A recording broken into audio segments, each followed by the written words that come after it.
mesmo.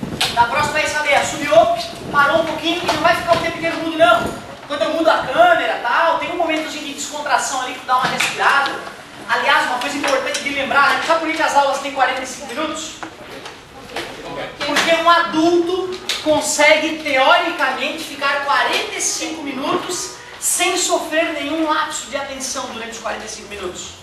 Teoricamente, né? Eu duvido um adulto, por mais concentrado que seja, ficar 45 minutos fazendo algo e naqueles 45 minutos não ter passado um lampejo de uma outra ideia na cabeça dele. Pelo amor de Deus! Mas na tua idade, 17, é isso? 16, 17, 18, de repente, tu tem mais ou menos 18 minutos de atenção contínua. 18 minutos. E mesmo assim, né, galera? E é esse dado, tá? Esse dado não é um dado do além, é pesquisa feita, tá? E é o estresse fisiológico das células, dos neurônios, né, nas sinapses ali. Tem uma hora que tem um estresse fisiológico dela tá muito tempo ativa e ela desativa. É fisiológico, não é porque tu quer ou não quer. Quando eu escutei isso, eu que numa certa época tinha o meu ego um pouquinho inflado, eu pensava, eu fico 3 horas lendo e não me canso. Naquelas 3 horas que eu lia, 1000 coisas passavam na minha cabeça, não estava só embebido na história do livro. Eu pensava uma porrada de coisa. E é isso que é estar concentrado o tempo inteiro, é não deixar em nenhum momento a tua mente ir para outro lugar. Aliás, uma coisa que eu não falei ainda para nenhum terceirão. Tu não pode, cara, achar que tu consegue fazer 2 coisas ao mesmo tempo, porque isso não existe. Não existe ser humano multitarefa. Ah, professor, mas eu falo na MSN, eu faço a tarefa e vejo uma TV ao mesmo tempo.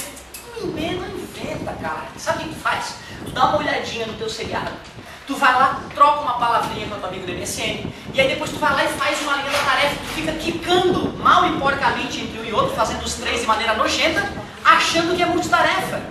Existem pesquisas que mostram que o cérebro humano ele só consegue se concentrar num ponto de cada vez e acabou. Por isso até é raro o aluno que é bom copiando e prestando atenção. Tu só deve copiar e curtir a aula ao mesmo tempo se tu está acostumado e rende assim. Porque a maioria das pessoas se ferra fazendo isso. Nem copia direito, nem presta atenção direito. E por isso, mais uma vez, o vídeo. Outra dica que eu já dei para o outro terceirão e não dei para vocês ainda. Quando eu faço um exemplo aqui para vocês, eu faço um exemplo diferente lá. Por que isso? Porque aí tu pode fazer o exercício que eu corrigi lá na outra turma e assistir o vídeo para tirar a tua dúvida. Certo? Assim, ao longo do ano eu dobro o número de exercícios que eu faço para vocês, concordam comigo? Porque não dá para fazer, sei lá, nem 20% na sala de aula dos exercícios. Então quer dizer que fazendo esse jogo eu consigo dobrar o número de exercícios que eu faço. Então eu fiz na aula passada o 9 lá de exemplo, aqui eu vou fazer o 10 agora. Certo? Assim então tu faz o 9 em casa e se quiser assiste o videozinho da outra aula. Outra dica, quando fores assistir um vídeo de uma aula, tenta assistir do outro terceirão. As aulas nunca são idênticas, por mais que seja a mesma matéria, eu não decorei cada suspiro que eu vou dar aqui, certo? Então as aulas são levemente diferentes. E se tu curtir uma aula um pouco diferente, talvez alguma fala enriqueça mais o conteúdo para ti, certo? Agora vai! Essa parte eu adoro. Eu adoro a eletrostática porque eu tenho que começar falando do átomo. Átomo. Lembra dessa? Cara, a ideia de átomo é uma ideia extremamente complexa, por incrível que pareça. E quando eu fiz aquele desenho idiota, não gostei da eletrosfera, por isso eu apaguei, agora ficou um pouco melhor. Vai dizer que esse não é o famoso desenho de átomo, né? Jimmy Neutron, é a segunda vez que me falam isso, num outro colégio o cara falou isso também, e é um desenhozinho bem feitinho aquele. Esse mesmo é o famoso símbolo de átomo. Nunca vi representação mais idiota de um átomo, isso aqui não tem nada a ver com átomo. Pra tu ver como é perigoso, né, cara? O cara estuda, e às vezes estuda por uma ideia nojenta. Isso aqui é nojento, que vergonha que eu tenho disso aqui. Isso aqui não tem nada a ver com átomo. E o pior, o átomo é a coisa do qual tu é feito, né? Do qual o mundo é feito, né? Que triste, de repente, com 15, 16 anos, o cara não tem uma ideia clara da coisa que o compõe. Da coisa do qual o cara é feito. Não tem nada mais próximo de Deus do que o átomo. Não tem nada mais próximo de Deus do que o átomo, se foi ele o criador do átomo. E por isso, pra mim, Deus é matemático. Para mim, Deus é matemática, é óbvio. Ele criou o átomo de maneira absolutamente matematicamente perfeita. E eu vou começar, para tu começar a entender de verdade o que é um átomo, eu quero começar falando sobre o menor dos átomos, aliás, o mais simples dos átomos, não o menor. O mais simples dos átomos, o átomo de hidrogênio, lembra? O primeiro da tabela periódica? Ele é feito de apenas aquele carinha que fica no núcleo, próton. Ele é feito de um próton só e apenas um maldito elétron que gira numa esfera em volta desse desse próton? Amigos, se o próton fosse desse tamanho de verdade, tá vendo essa coisa grande aqui, ó? A eletrosfera não caberia nos andares de baixo e de cima. Ela seria muito maior do que os andares de baixo e de cima. Certo? Ou seja, o meu próton está muito grande para essa eletrosfera. Se essa fosse a eletrosfera, o próton estaria um pouco menor que aquele menor ponto que eu posso enxergar daqui, daí tu não vai ver. Ou seja, na hora que eu vou desenhar um átomo, eu já estou mentindo. Eu já estou mentindo na proporção da eletrosfera e do núcleo. Beleza? Outra coisa que é fundamental de entender. O elétron é um bicho doente, maluco, sassaricante, que fica girando em altíssima velocidade. Se o elétron girasse em volta do teu planeta, ele completaria mais 5 voltas na Terra em 1 segundo. A luz era quanto? Alguém lembra? 7,5. Então tu vê, o elétron não está na força da luz, mas ele é muito, muito rápido. Tu imagina em volta de um átomo, cara, quantas bilhões de voltas ele não dá em 1 segundo. Por isso, talvez, aquela história, o átomo está em vários lugares ao mesmo tempo. Na verdade, talvez as máquinas não sejam rápidas o suficiente para acompanhar o movimento do elétron. E dá a sensação de ele estar em vários lugares ao mesmo tempo. Imagina que eu amarro uma pedra no barbante e começo a girar loucamente em volta de mim. Se alguém viesse se aproximar de mim, toma uma pedrada. É ou não é? É assim que é o átomo. O átomo é um núcleo minúsculo, em volta um grande vazio, onde um elétron doidão fica girando tão rapidamente que forma um escudo Jedi invisível, vibrante. Isso é um átomo. Aí ficou legal. Tá lá aqui, ó, aquela marquinha ali, o próton, beleza? Então só ela vai ver porque o próton é minúsculo, tá ali na mesa dela o próton. O elétron vai rodopiar pela sala na forma de uma esfera, é como se ele estivesse em todos os lugares ao mesmo tempo. Por isso que se eu for tentar chegar no núcleo, eu vejo aqui, ó, opa, tem alguma coisa aqui, ó, um campo de força invisível. É a eletrosfera. A eletrosfera é um bicho parado? Não, acabei de fazer. Ela vibra. E na última aula eu vou te mostrar que essa vibração é a temperatura do átomo. Átomo frio. Tá esquentando. Muito quente. Chega até a cuspir luz. Tão quente que fica, incandescente. Lembra a fonte de luz incandescente? Beleza? Que a eletrosfera está saculejando tanto que está cuspindo luz para tudo que é lado. Beleza? Certo? Então tu vê, cara, tu não sabia do que tu é feito. Isso é muito triste, tu não saber, né, do que eu sou feito, eu não se interessar por isso. Caramba, o que compõe o mundo? O que compõe o mundo são os átomos. E o átomo mais simples que existe é o de hidrogênio. O Mendeleev foi o russo alcoólatra que criou a tabela onde o homem organizou todos os átomos que existem, todos em ordem crescente do número atômico. Por isso que o segundo átomo mais simples que existe é o átomo de hélio. E se o primeiro átomo tinha apenas um núcleo, um próton no núcleo, quer dizer que o hélio, claro, tem 2. Então o átomo de hélio ele é um pouco menor, por incrível que pareça, que o de hidrogênio, e lá no núcleo dele ele tem 2 prótons. E por que será que esse elétron que está em altíssima velocidade não passa reto? Porque os opostos?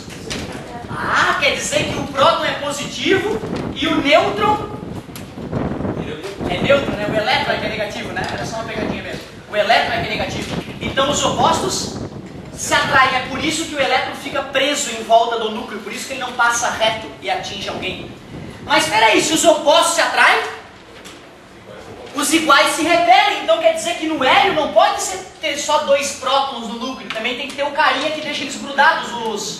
O nêutron, foi o que eu disse, o nêutron. O nêutron que tem carga 0, porque ele é nêutron. Certo? Show de bola. E por que será que ele diminuiu o hélio? Já que na eletrosfera agora, em vez de um elétron, tem 2. Por que ele diminuiu? Tem mais prótons.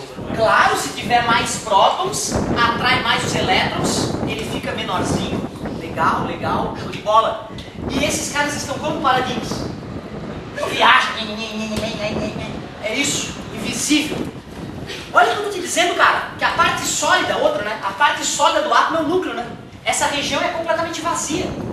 O que eu estou te dizendo é que os átomos são ocos, mesmo o aço, mesmo essa viga de concreto aqui, sólida, se houvesse uma máquina ultra subatômica, ela poderia passear entre os espaços, entre os átomos, porque é tudo vazio. Ou seja, o olho é uma máquina nojenta de ver, o olho não vê nada. Tu olha e pensa, ah, minha pele está parada. Tudo parada, além das células vivas e as organelas funcionando dentro da célula, cada átomo de cada parede da célula está bem vibrando, porque a natureza vibra o tempo inteiro. E o teu olho não enxerga isso. Por isso que a ciência ilumina a pessoa, porque ela começa a conhecer não só ela mesma, mas a natureza. E aí a pessoa não é vivida, ela vive diferente, né? Ela faz escolhas, ela não vai com a grande massa, né? É meio perigoso essa parte. Galera, sabe como é que o Sol está liberando energia dele? O Sol está liberando energia porque tem átomos de hidrogênio no núcleo do Sol, e esses hidrogênios que tem no Sol, muitos deles são hidrogênios pesados, que tem um e às vezes até dois nêutrons no núcleo acompanhando aquele próton. É o deutério e o trítio. O deutério é o hidrogênio que tem um nêutron e o trítio é o hidrogênio que tem dois nêutrons além do próton. Tu vai estudar isso em química em detalhe. Já visse e vai ver de novo, né, essa história em detalhe. Mas pensa comigo, se eu pego dois trítios, dois átomos de hidrogênios especiais, lá no núcleo do Sol, eles estão em altíssimas velocidades. Se chocam dois átomos de hidrogênio, as suas eletrosferas se fundem, tamanho e impacto, e esses dois hidrogênios formam um átomo de hélio. Se eu juntar dois desses, o que vai ter de diferente a respeito disso? Vai ter dois nêutrons. Aqui tem dois nêutrons, mas aqui se eu juntar dois desses, vai ter 4 nêutrons. Vai sobrar nêutron, né? Esse nêutron em excesso é liberado na forma de radiação. É daí que vem a radiação que o Sol emite. Ele está diminuindo de massa. Eu te falei quanto que ele diminui? 600 toneladas por segundo. O teu Sol, a cada segundo da tua vida que se passa, ele perde 600 mil quilos. O nosso Sol, a fonte da nossa vida. Que viagem, né? E o Sol está em que estado físico? Gasoso. E os gases têm a tendência de se? Então o Sol está se expandindo cada vez mais, já que ele perde massa, a gravidade diminui, o Sol se expande. O Sol está se expandindo a cada maldito segundo. E daqui a 7,6 bilhões de anos ele encostaria onde a Terra está.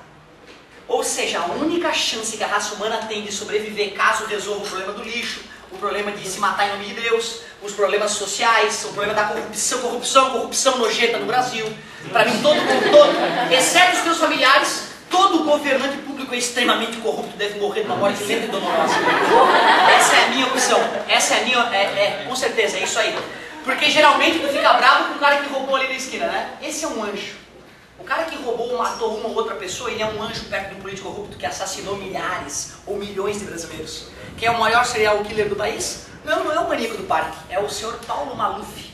Este é o maior serial killer do país. Ele matou milhões de brasileiros, roubando mais de 100 milhões de dólares dos cofres públicos.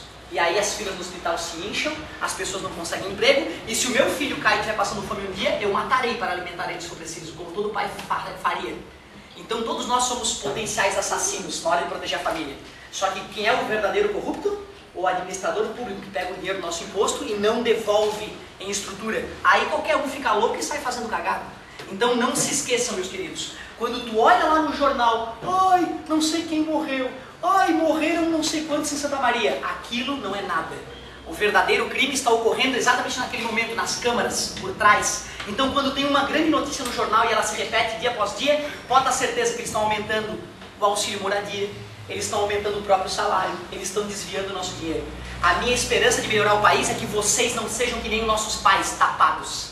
Os nossos pais são tapados. Os nossos pais votaram nos caras que estão aí, não fiquem ofendidos, meu pai também está nessa. Meu pai tem 2 faculdades e ele não conseguiu votar nas pessoas corretas para de repente mudar o país.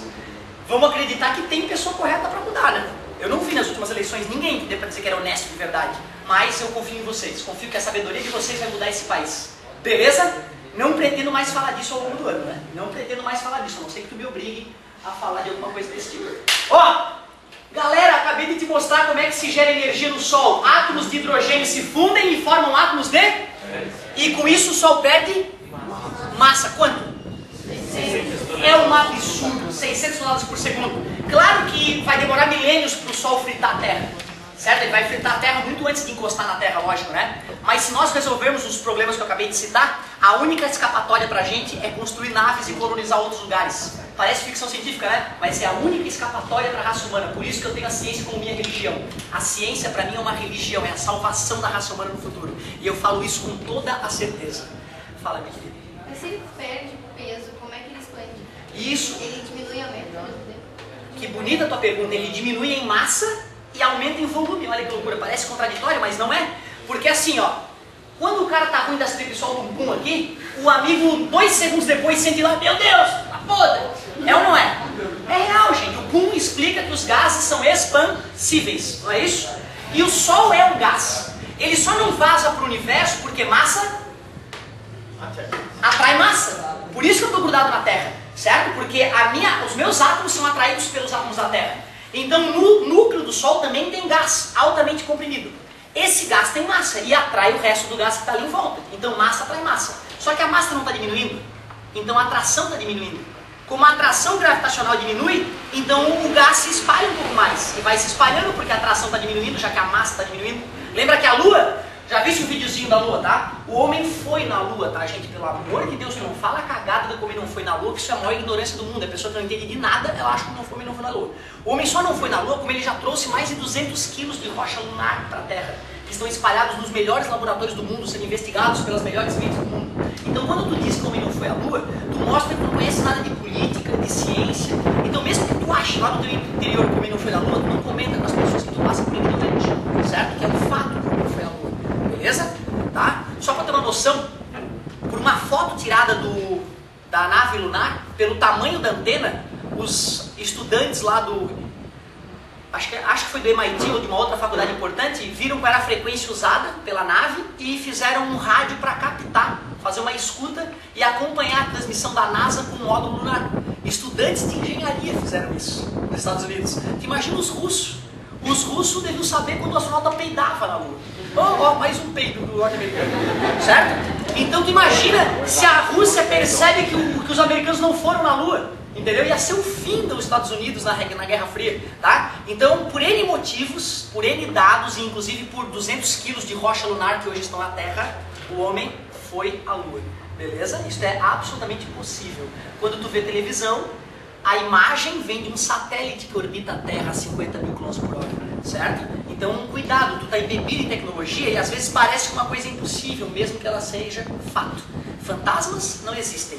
Acupuntura não funciona. Homeopatia não funciona. Astrologia não funciona. Ciência é a salvação. Ciência, astronomia de verdade é a salvação. Todo o resto é enrolação. Infelizmente, é duro, né, escutar isso. Depois eu posso te explicar como é que o método científico provou que a homeopatia não funciona, que a acupuntura não funciona, que a astrologia é só pra gente ficar felizinho. E hoje vai acontecer isso. Uma grande babaquice, tá? É importante que tu saiba disso. Em casa tu pode continuar com o teu livro da Linda Goldman, não tem problema. Mas nunca fale para o teu empregador que tu norteia a tua vida na astrologia. Isso é uma grande furada. Depois, se tu quiser, a gente pode discutir quais foram as provas científicas que destruíram essas falsas ciências. Fala, meu querido. Se o Sol está perdendo massa, nada vai diminuir a gravidade alta da Terra assim que sai e o Sol cresce. Bacana, mas é que na verdade é o seguinte, ó, essa alteração de gravidade, ela vai produzir um efeito muito mais drástico na proximidade, onde a gravidade é maior do que distante, porque nós estamos ultra distantes do Sol, certo? Nós estamos a 8 minutos-luz do Sol. Beleza? Bacana a tua colocação. Mas essa alteração da gravidade no Sol vai alterar a trajetória da Terra. Mas a expansão dos gases será mais veloz do que o afastamento da trajetória da Terra. E por isso que os cientistas, há uns 5 anos atrás, chegaram ao ponto, aquela data que eu falei, 7,6 bilhões de anos. Certo? Boa tua pergunta, garoto. Galerinha, agora que nós batemos um papo sobre o átomo e temos uma ideia um pouco melhor do átomo, eu posso voltar à eletrostática. Só para complementar, lítio é o terceiro átomo mais simples, quantos prótons? Berílio é o quarto átomo mais simples, quantos prótons?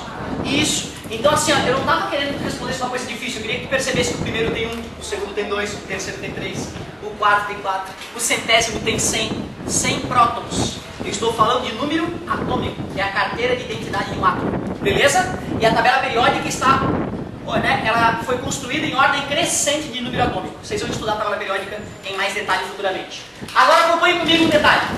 Quando a gente faz esse desenho de átomo, esse desenho é só para mostrar que cada elétron gira num certo orbital, parabéns. E tu observa que em cada orbital eu coloquei 2 elétrons, né? Porque se um gira num sentido, o outro gira no outro.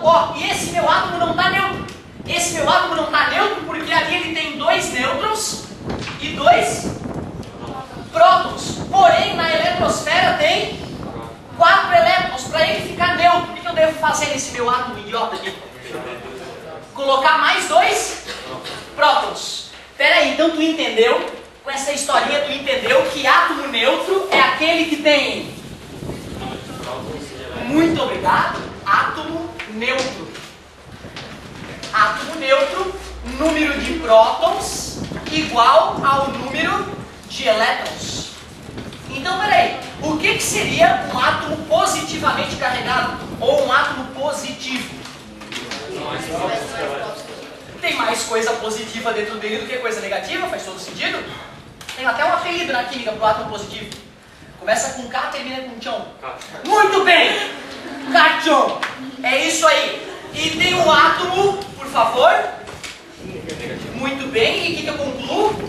E tem mais elétrons que prótons. Claro, ou o número de prótons é menor que o número...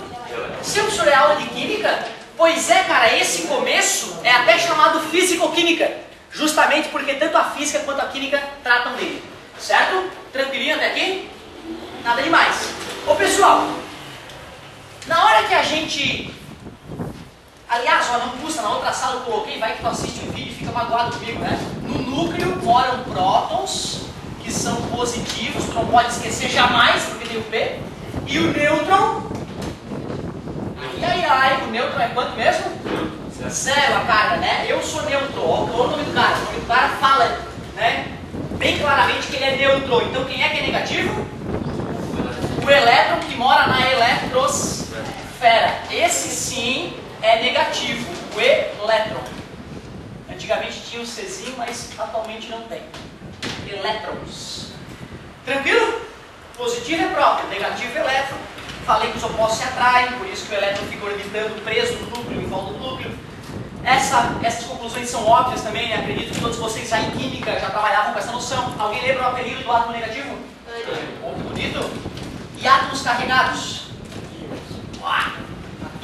Então íons são tanto cátions, que são os positivos, quanto os ânions, que são negativos. Cátion tem excesso de quê? De próton. Então o ânion tem excesso de... Lógico. O que eu preciso fazer agora, amigo, é te mostrar como é que se calcula a quantidade de carga elétrica de um corpo. Então aqui, quantidade de carga elétrica. Só tem um pequeno problema. Tu já viu elétron? Nem eu. O elétron, ele é um bicho muito esquisito. E tu não pode ver, pegar e brincar com o elétron, porque ele é arisco. Quando a gente nunca viu algo na vida, mas sabe que ela existe, a gente cria uma abstração, a gente cria uma ideia para aquilo. Tipo, o amor. O amor é uma coisa abstrata, ninguém viu o amor. As pessoas podem sentir. E aí denominamos esse sentimento maluco que invade o ser humano, a maioria dos seres humanos normais, saudáveis. Não, porque tem pessoas que podem não sentir aquilo que nós sentimos, de repente, pelos nossos pais, pelos nossos amigos queridos, pelo nosso namorado. Então tem pessoas que não têm essa sensação, né? E pode ser até um psicopata, uma pessoa que tem problema de lidar com algumas situações. A maioria das pessoas ama. Embora tu nunca tenha visto o amor, tu sabe que ele existe, sabe que ele mexe com a gente, é uma abstração. O problema é que o cérebro humano trava quando ele vai trabalhar com abstração. Quando uma coisa que ele não viu, na hora de contar essa coisa, ele trava. E bala? Vai comprar-se bala na padaria? Todo ser humano do mundo um dia já pegou um punhado de bala, jogou lá no balcão. Tia, quanto é que deu? E aí... Aí o cara pega lá a balinha de 10 centavos. Tia, quanto é que deu? E a tia vai lá e fala pra ti, deu 83 centavos. O que tu fala pra tia? Tu não fala nada? Então tu tá mal. Eu vou repetir. As balas custam quanto? Tu pegou um punhado dela, jogou ali em cima. Tia, quanto deu? Ela olha no teu olho e fala 83 centavos. O que tu fala pra ela? Viajou, tia! Tá pirada? Claro que não vai falar assim que ela tá com a mão na cara. Mas, querida, acho que tá desenganada. 80 centavos, 8 balas. 90 centavos, 9 balas. Então, 83 centavos, tu tá pirada. Concordas comigo? Tu viu, ó? Cara, nós estamos em 2013. Teve jovem que falou, não fala nada. Tá babando, cara. O cara tá babando. Tudo bem, 83. Tá bom? Então, ó, tem que estar acordado pra participar da aula. Ó, o negócio é o seguinte. É difícil fazer uma fórmula para calcular o preço pago pelas balas? Que de P de preço é igual. N, que é o número de balas, parabéns. Meu Deus, é ridículo. É ridículo. Todos conseguem fazer isso. Meu Deus, vai. Porém, quando eu falo pra galera que para calcular Sim, a quantidade de carga. Não, isso está errado, é quantidade de carga elétrica, não é elétrons. Estou com Alzheimer, elétrica. Me perdoe. Para calcular a quantidade de carga elétrica, pessoal, é só pegar o número de partículas em excesso que aquele corpo tem e multiplicar pela carga de cada partícula. Dá uma olhada para essas duas fórmulas. Elas não dizem a mesma coisa? Que é só pegar um certo valor que é fixo, que é o preço, e multiplicar pelo número de partículas? Só que o jovem, quando vai fazer essa conta, como ele nunca viu um elétron, ele trava. Não sei fazer, não sei. Mas é igual comprar bala na padaria, cara. É o mesmo raciocínio matemático. Então, se tu travar quando pensar em elétron, pensa que o elétron é uma bala. E em vez de 10 centavos, eu vou te falar o preço do elétron. Como é que descobriu, professor? O homem descobriu a massa e a carga do elétron com duas experiências mundialmente famosas que o professor da física teve a poder te ensinar no final do ano. A experiência da gota de óleo bíblica e a experiência da ampola de Crookes, que se transformou na lâmpada que hoje nos ilumina.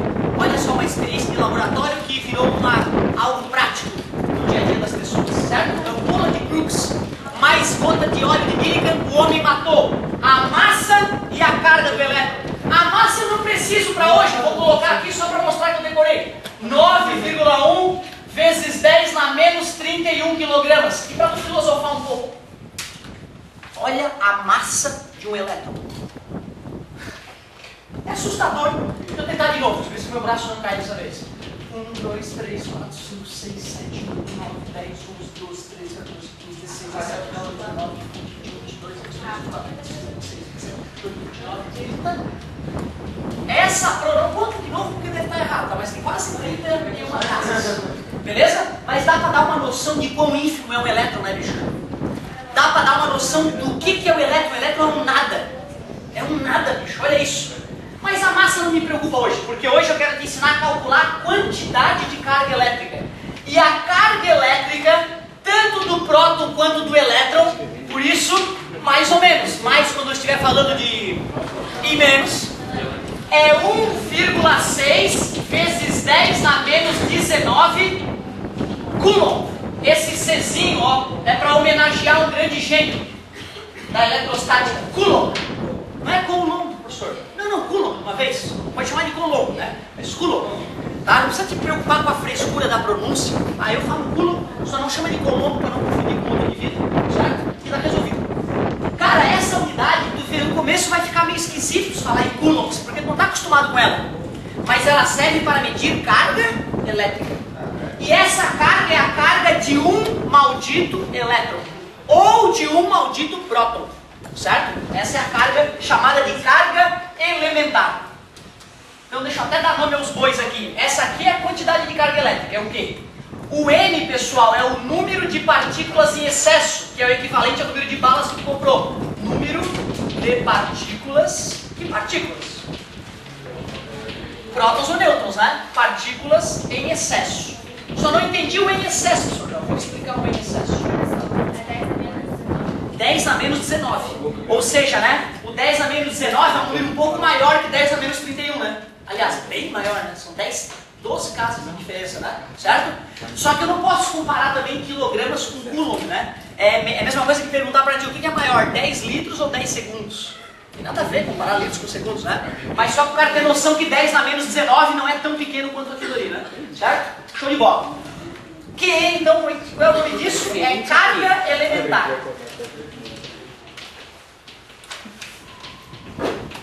Resumindo, se eu sou um átomo neutro é porque eu tenho o mesmo número de prótons e elétrons dentro de mim. As cargas positivas dos prótons foi anulada pelas cargas negativas do elétron, tudo bem? Aí eu ganho um elétron a mais. Eu fico com que carga? Negativo. E qual é o valor? Esse. Parabéns. E se eu ganho 2 elétrons? Parabéns. Na outra sala um amigo falou 2 vezes aquilo. Tá ótimo pra mim. Né? Porque o cara não é obrigado a fazer de cabeça ali 3,2 vezes 10 a menos 19. Certo? E se eu ganho 1000 elétrons? 1000 vezes isso, pronto. Ou então 1,6 vezes 10 a menos 16. Depois a gente fala sobre isso. Concordas então, cara, que calcular a quantidade de carga elétrica de um corpo é muito similar a calcular o preço total de uma compra de balas? Fala a verdade, bicho. É igual, matematicamente aqui é a mesma coisa. Se tiver matemática básica para fazer a continha, vai estirar de letra. Quando o cara bota essas coisas aí no quadro, esses números aqui, deixa a gurizada meio apavorada, tal, para quem de repente a matemática básica não está esclarecida ainda. E para acabar com isso, eu vou fazer um exemplo.